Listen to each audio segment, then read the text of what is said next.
Donc ici, on va continuer sur une suite 3, leçon 12, vous écrivez suite, parce qu'on va continuer sur la suite. Comme ça. Alors, nous avons déjà vu la pente, nous avons vu un exercice, ici, grand 2, la valeur initiale. La valeur initiale. Donc, on va parler un petit peu de la valeur initiale ou bien de l'ordonnée à l'origine. Donc, regardons ici un exercice, un exemple ici. Donc, ici, exemple.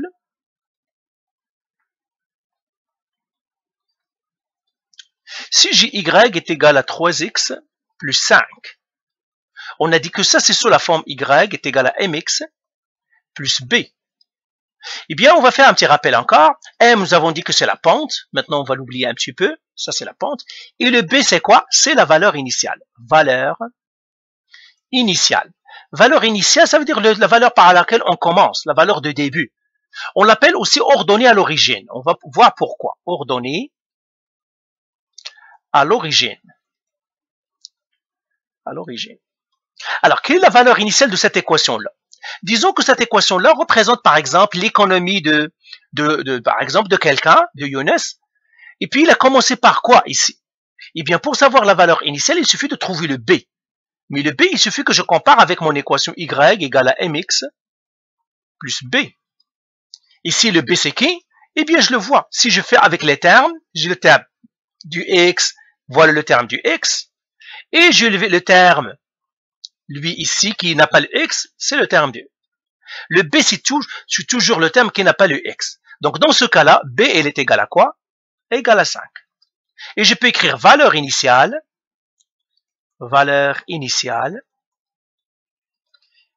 égale 5. Alors, prenons, ça c'est le premier exemple. Prenons un deuxième exemple. Disons que j'ai écrit, y est égal à moins 3x sur 2, moins 8.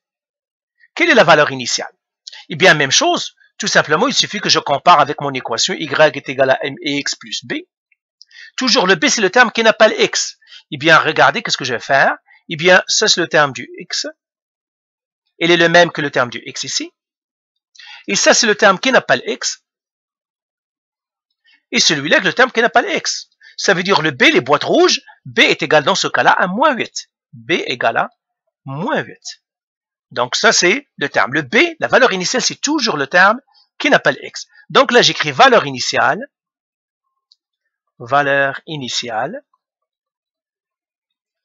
égale à moins 8. OK? Prenons un troisième exemple. Troisième exemple. Prenons par exemple y est égal à 7x. Là, je dois trouver le b. Je peux le comparer avec l'équation y est égal à mx plus b est égal à mx plus b. Ben, j'ai les termes. Ça, c'est le terme du x. Ça, c'est le terme du x. Mais là, je n'ai pas le terme de b. Ça, c'est le terme de b ici. Mais ici, je n'ai pas le terme de b. En fait, si je n'ai pas le terme de b, c'est parce que j'ai plus 0. Si je n'ai pas le terme de b, c'est que c'est 0. Donc ici, en fait, le b, c'est 0. Donc j'écris b égale à 0. Et j'écris ici valeur initiale égale 0. Donc tu vois ici, la valeur initiale peut être positive, comme ici 5. Ça pourrait être négative, comme ici moins 8. Ça pourrait être 0. Ça pourrait être n'importe quelle valeur. Alors, faisons un dernier exemple. Ah, je vais laisser ça, j'aimerais bien les laisser. Je vais les laisser. Seulement, je vais effacer ici pour avoir un peu d'espace. Je vais l'écrire ici. Valeur initiale égale à moins 8. Valeur initiale égale moins 8. Quatrième exemple. Disons, moi, y est égal à moins x sur 2 plus 4 sur 5. Ou bien moins 4 sur 5. Moins 4 sur 5.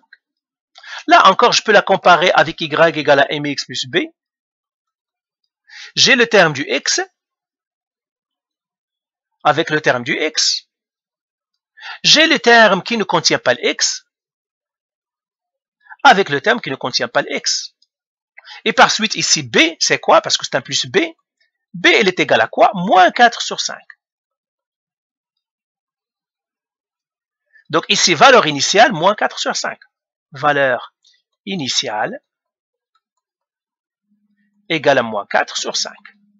Donc voilà pour la valeur initiale. Donc la valeur initiale, ça pourrait être positif, ça pourrait être négatif, ça pourrait être 0, ça pourrait être une fraction, ça pourrait être n'importe.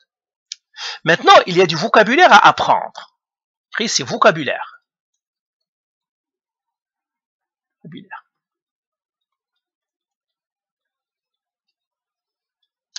Donc, quand j'ai y est égal à mx plus b, comme ça, eh bien, si j'ai b qui n'est pas égal à 0, b pas égal à 0, eh bien, on l'appelle fonction partielle. On fait l'équation, c'est une variation partielle. Variation partielle. Si b égale à 0, c'est-à-dire il n'y a pas de b, il n'y a pas de valeur initiale, on l'appelle variation directe. Variation directe. Donc une variation partielle, j'écris bien partielle, pourquoi il est mal écrit ici? Partielle, variation partielle. Donc une variation partielle, c'est là où la valeur initiale n'est pas 0. On commence par une valeur. Une variation directe, c'est que b est 0. On commence par rien. Okay? Par exemple, par exemple, tu pars au marché pour acheter, disons, des crayons. Eh bien, tu commences par 0 crayon. Okay? Donc, ça, c'est une variation directe. Mais parfois, par exemple, tu as commencé à économiser de l'argent. Mais tu as commencé par $100. Et puis, chaque mois, tu économises $5. Donc, tu as commencé par $100. Ça veut dire que c'est une variation partielle. Alors, on va revenir aux exercices ici. On va dire quels sont ceux qui sont partiels et ceux qui sont directs. Elle, il est b égale à 5. 5, c'est pas 0. Donc, c'est la partielle. J'écris ici variation partielle. Variation partielle. Donc, cette équation-là est à variation partielle. Celle-là, elle est moins 8, n'est pas 0. Donc, celle-là, c'est partielle. Celle-là est 0. Ça veut dire direct. C'est une variation directe. Celle-là, elle n'est pas 0. Ça veut dire partielle.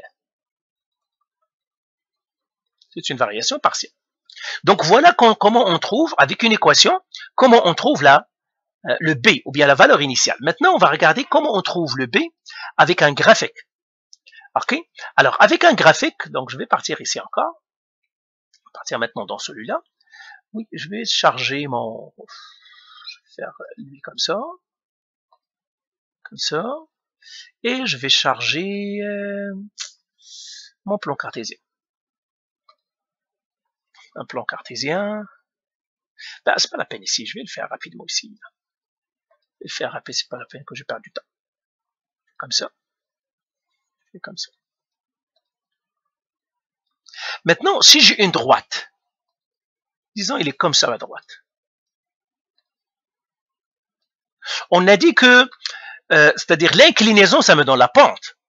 Maintenant, la valeur initiale, où est-ce qu'elle est? C'est là où le graphique touche, où la droite touche l'axe des Y. Ça, c'est l'axe des X. Ça, c'est l'axe des Y. Ça, c'est le B. Ça, c'est la valeur du B. Donc, le B, c'est là où la droite touche l'axe des Y. Par exemple, si je prends une autre droite, disons, je l'ai comme ça. Où est-ce qu'il est le B encore? Il est là. Ça, c'est le B. OK? Donc, là où la droite touche l'axe des Y, c'est la valeur du B. Et là, on va voir quelques exercices. Alors, oh non, je ne vais pas lui, c'est lui. Alors ici, pour ces droites-là, on veut déterminer quelles sont la valeur du B. Donc là, c'est pas calculer la pente, je ne peux pas calculer la pente, mais calculer le B. Alors là, je prends celle-là par exemple. Où est-ce que le B? Je vais la numéroter, ça c'est 1. Ça c'est 2. Donc pour la A. Donc ça c'est la A. Pour la A, B égale à combien? Eh bien, il suffit que je regarde où ça touche. Où est-ce que ça touche? Ça touche ici. Donc la droite touche l'axe des Y ici, ça veut dire que le B est égal à 3. 2 maintenant. Pour la deuxième droite, où est-ce qu'il est le B? Ben, je regarde où est-ce que la droite touche l'axe des Y, l'axe vertical. Où est-ce que ça le touche? Et le touche ici. Ça c'est quoi? Le Y c'est moins 5, donc B est égal à moins 5. OK? Alors, ces droites-là, est-ce qu'elles sont partielles ou bien est-ce que ces droites-là, la 1 et la 2, est-ce que c'est partiel ou direct? Eh bien, la droite 1 ici, elle est partielle. Pourquoi partielle? Parce que le b n'est pas 0. Et comment je le sais? Je le sais parce que la droite ne passe pas par l'origine 0, 0. Parce que le b est 3, b ce n'est pas 0. Celle-là aussi, elle est partielle. C'est une variation partielle. Maintenant, la b. Ben, je vais numéroter encore mes droites. Ça, c'est la 1, ça, c'est la 2. Donc, la 1 ici.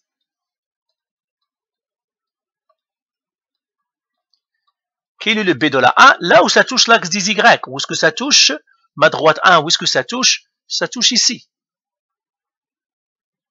Donc, il touche en 1. Donc, j'ai 1. La droite 2. Elle aussi, elle touche à la même place. Donc, b aussi est égal à 1.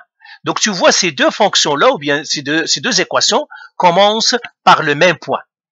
OK? Ils ont la même valeur initiale. Je peux écrire ici, même valeur initiale.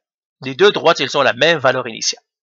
Alors, ces droites-là, est-ce qu'elles sont partielles ou directes? Toutes les deux sont partielles. Partielle. C'est une droite partielle. Et celle-là partielle. Pourquoi? Parce que le b n'est pas 0. Maintenant, la c.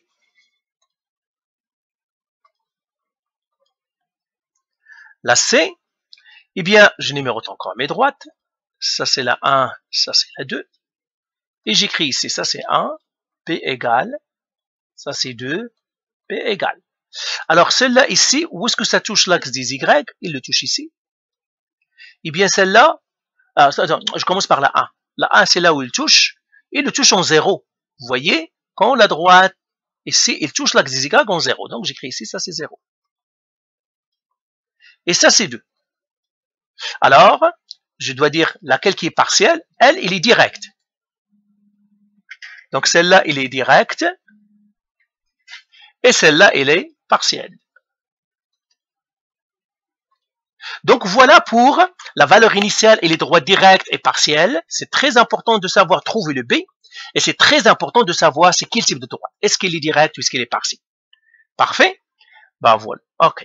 Donc, voilà pour cette vidéo. On regardera encore la prochaine vidéo. On va voir quand on a, c'est-à-dire la pente et puis la valeur initiale, qu'est-ce qu'on doit faire. On a vu maintenant comment on trouve, à partir de l'équation, comment trouver la b, c'est-à-dire la valeur initiale, et à partir d'un graphique, comment on trouve la valeur initiale. Parfait. Faites les exercices et c'est parfait. Allez, bye.